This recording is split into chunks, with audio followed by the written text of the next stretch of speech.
In this part of the Google Ads audit, we're going to take a look at your campaign organization for ad groups and ads. For this example, since we're using a used Acura dealership as our example campaign, we're going to have ad groups organized by model. So this way, when we have our text ads and landing pages, we can have it organized individually based on each model. So this one's for MDX. We could also add just regular MDX and exact match to this campaign. You're also going to get a mix of suggestions. This way you can keep your ad groups in clusters that are related by topic, by service, or in this case, by make and model. We also want to make sure that all the ad groups have active ads and ad variations. One thing that I have seen campaigns get tripped up on when ads are disapproved for policy reasons, or like this one is pending under review, so this campaign wouldn't technically be running right now, or they have been paused and you don't realize that the ads aren't running and therefore the ad groups aren't running, and some of your highest performing keywords may not be in the auctions. So these have ads. We're also going to kind of follow the guidelines for ad creatives and have 3 to 5 ad creatives and variations per each ad group.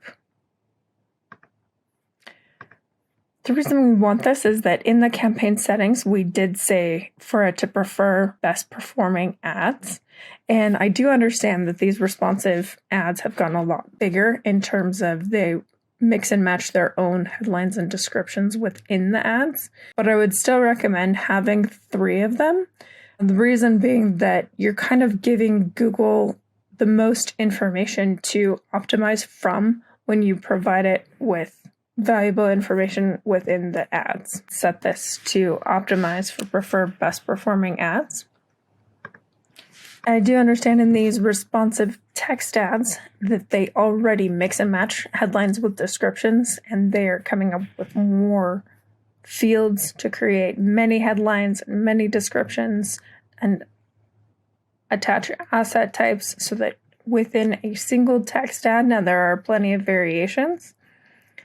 Even with that much input, I would still say have at least 2 text ads per ad group, and the reason being is one may be paused or disapproved, and that could shut down your whole ad group and all those keywords and traffic coming in from that. So when you give it at least 2 to 3 variations, if one is paused, it's not going to hurt you. The next thing is dynamic landing pages and using a dynamic ad group. Great if you have a lot of content, if you have a good SEO strategy on your website, if you have landing pages, multiple landing pages optimized where clients can get in touch or contact you. This basically allows Google to match. If you have enough content on your website, leveraging a dynamic is going to allow you to give Google even more reign in terms of what it's optimizing for. Downside to this is that you do not have as much control over the keywords. Upside to this is that as you have more content and your website is already optimized for specific keywords, Google can read those keywords and deliver visitors to the exact content and pages that they're looking for.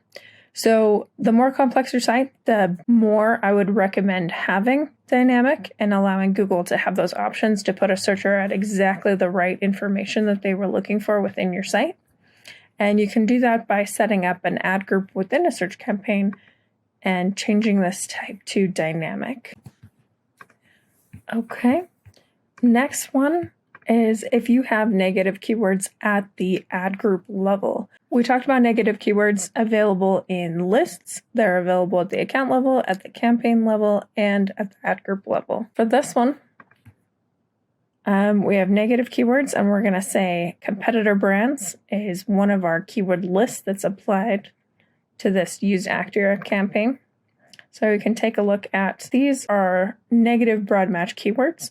that we would not like to bid on and show up for the Acura campaign because they're not related to selling Acura cars. If you have crossover negative keywords similar to your services but not quite the same, I would recommend simplifying it to as much as possible and using broad match. So what I'm trying to say is if you're looking for a 2023 used Acura, you don't necessarily want 2023 used Chevy as a negative keyword because both 2023 and used may be in a keyword that you like. So we're going to distill this down to the negative part that you don't want, which is Chevy in that keyword example.